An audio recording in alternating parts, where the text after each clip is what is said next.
So, disclaimer lang guys ha, itong ipapakita ko sa inyo ay hindi ito mismo yung makukuha ninyo kasi yung loanable amount natin ay palaging magbabase sa contribution natin. Siyempre, itong ipapakita ko sa inyo ay ang sa akin.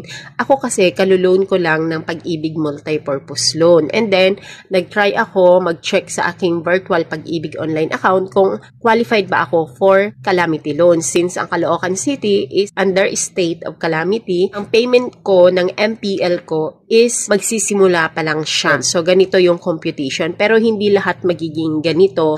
May iba na nagiging negative siya. Kasi nga, depende yon sa 90% ng ating contribution. Okay? Meron kayong Pag-ibig virtual online account para hindi na kayo mahirapan. Hindi nyo na kailangan pumunta pa sa Pag-ibig Fund. Ngayon naman, kung wala kayong Pag-ibig virtual online account, ay kailangan nyo talagang magpunta ng Pag-ibig Fund para ma-check ninyo kung qualified kayo at kung magkano ang inyong mauutang. At take note, huwag kayo basta-basta nag-a-apply ng calamity loan over the counter kung hindi nyo pa alam kung magkano yung makukuha ninyo, especially kung kaluloan nyo lang ng MPL or kaka-start nyo pala magbayad ng MPL. Kasi nga, baka mamaya maliit, sayang naman, manghihinayang ka lang talaga at magiging dalawa pa ang utang mo sa Pag-ibig Fund. Isang MPL and then isang calamity. Pumunta ka lang dito sa Google Chrome. So, virtual Pag-ibig. And then, ayan siya. Magla-login tayo. Ito yung homepage. Ngayon, pupunta tayo dito sa may mga guhit. Nasa ilalim ni Multipurpose Loan si Calamity Loan. I-click mo lang yan. Click Apply. Nakalagay dyan, member has no existing Calamity Loan application. So, click ko Apply. Dito, makikita ninyo, ang maximum loanable amount ko ay 720. Kahit ako ay mag-type pa dito ng aking desired loan amount na 20,000 na lang. I-click mo yan. Ang mangyayari niyan ay unable to file online calamity loan application due to following. So, desired loan amount must not be greater than maximum loanable amount. Kasi nga, kauutang ko lang ng MPL. So, i-click mo lang yan. Ang magiging net proceed ko ay 720. So, ako kung 720 lang, hindi ko nakukunin yan, no? Para saan pa at kukunin ko yan? Napakaliit na amount. Para sa akin, ha?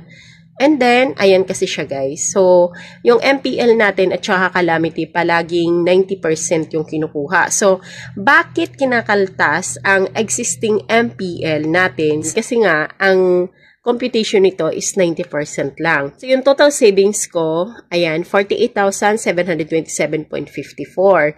So, meron akong number of contribution na 149 months. And then, ang 90% ng aking total savings is 43,854.79. Alright?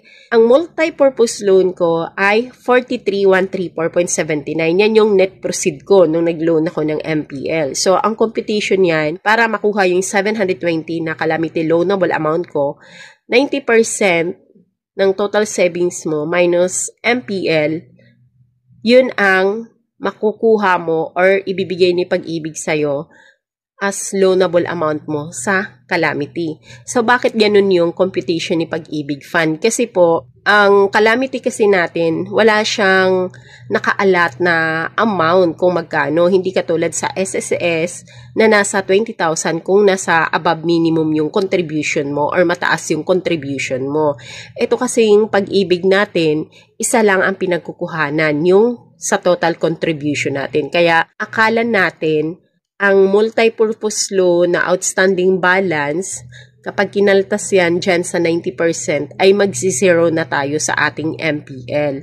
Hindi siya ganun. Ganyan talaga ang formula ni Pag-ibig Fund. Kasi nga, yung 90% palagi ang kukuhanan.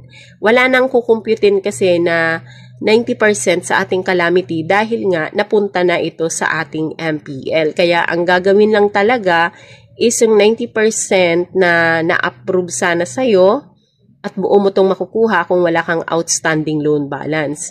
Kung mapapansin ninyo, yung multi-purpose loan ko na net proceed ko na nakuha ko, na withdraw ko sa aking Pag-ibig Loyalty Card Plus ay 43,134.79.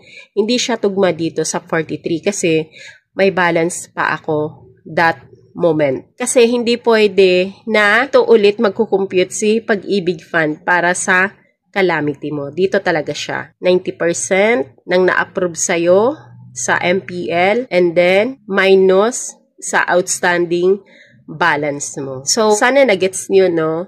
So, ayun lang ang ating discussion for tonight.